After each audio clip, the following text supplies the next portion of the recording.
This program is sponsored by Bet's Gold Coin. Join us for good food, fun, and hospitality. Bet's Gold Coin, family-friendly restaurant and sports tavern. Hello there, Bob Borchard coming to you from Old Town Mariposa.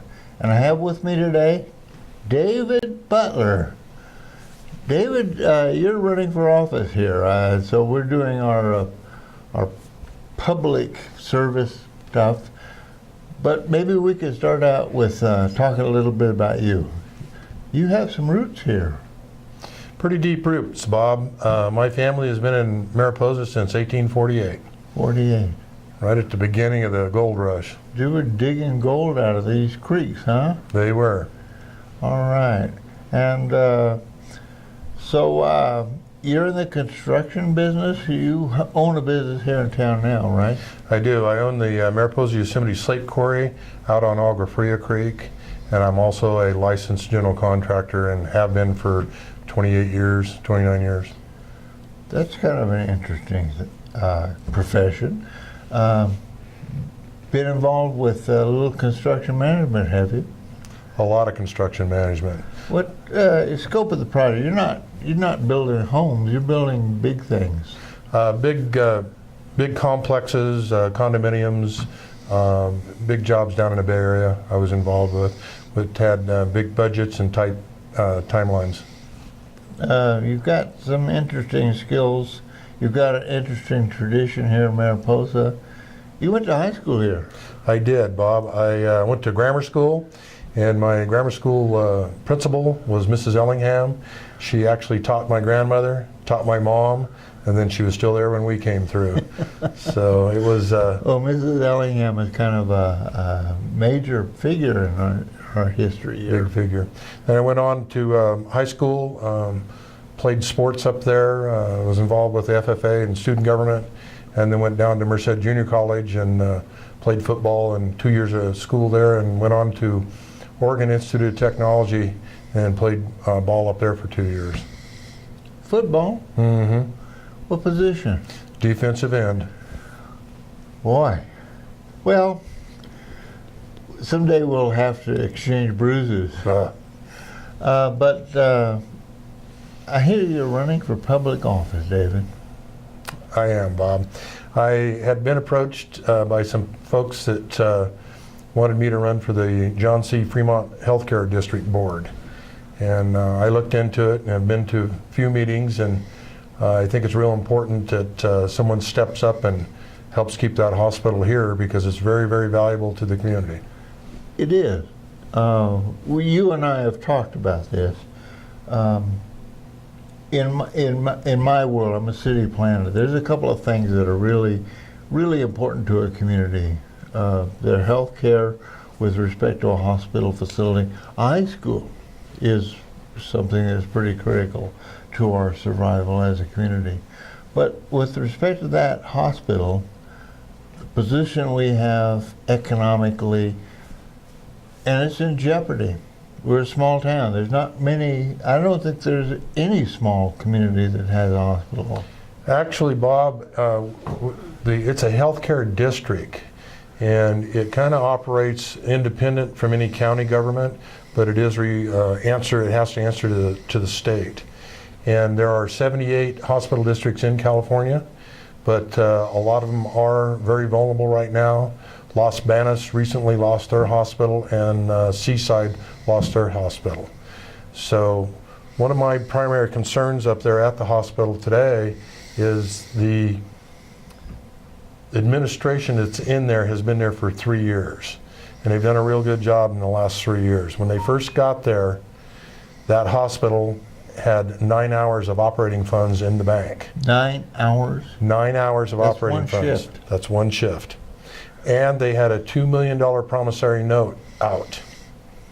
And this administration has been successful in a sense. Today, they have 62 days worth of operating funds in the bank, and that equates to $3.2 million in the bank cash, and they will make their last payment on that $2 million promissory note in December of 2016. That's not come without a little pain. A lot of pain, Bob. A lot of pain. But superior management has allowed us to have a hospital that's still open, but we have other challenges.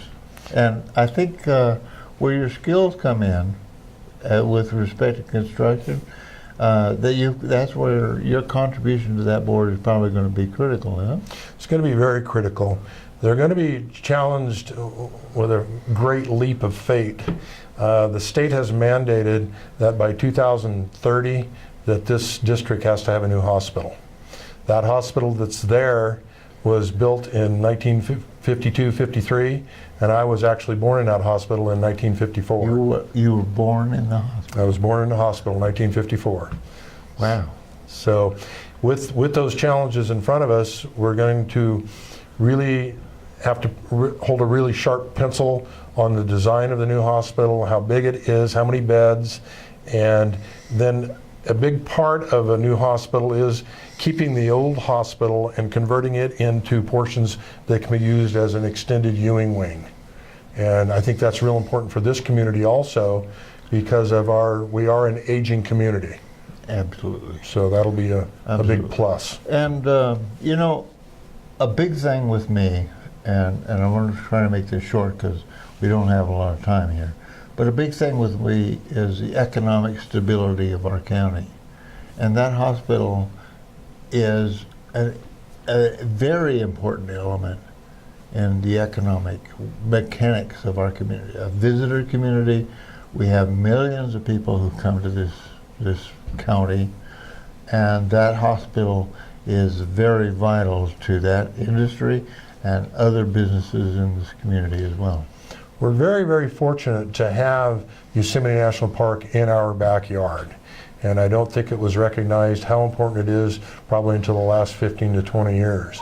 But it is a very big economic generator, and it brings a lot of people to our community. So our health care and the hospital is very important.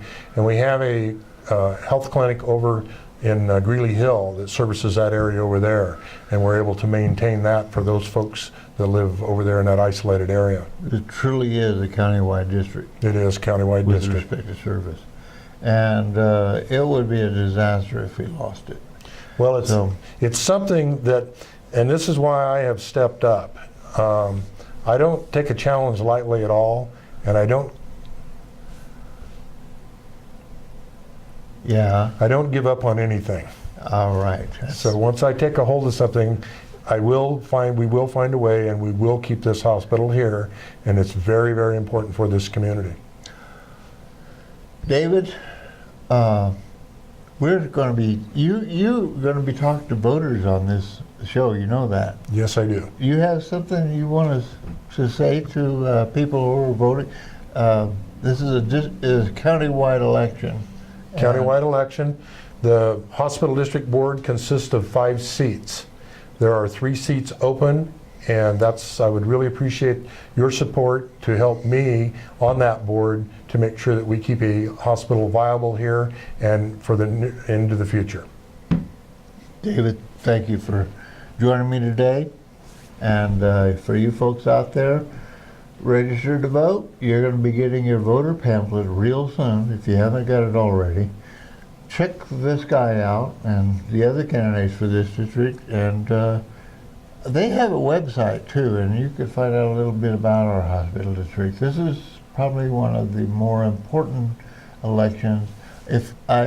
From my perspective, this is more important than what's going on in Washington these days, because we live here and we need to have people like you who are willing to step up. Yeah. Thank you. Thank you. Thank you very much for joining me today, and adios.